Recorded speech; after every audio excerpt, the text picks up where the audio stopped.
என் மகனை பத்தி நானே சொல்லக்கூடாது. ஆனா தங்கமானவன், பெரியவங்க கிட்ட ரொம்ப மரியாதை நடந்துப்பான். எதுவுமே எதிர்த்து கூட பேச மாட்டானு பாத்துக்கோங்களேன். அவ்வளோ தங்கமானவன். என் பொண்ணா அது ஒரு அகராதியால் அப்படிதான் இருக்கும்.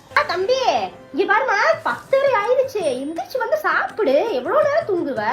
சாப்பிட்ட அப்புறமா வேணா தூங்கிக்கோ. எருமமா 8 மணி ஆயிடுச்சு. பொம்பளை பிள்ளை 8 மணி வரைக்கும் படுத்துட்டு இருப்பாங்க ரூம்ல. சீக்கிரமா சாமி வராது, சைத்தான் தான் வரப்போகுது இதால. Hello, night 11:30 ஆயிடுச்சுடா. எப்ப வர?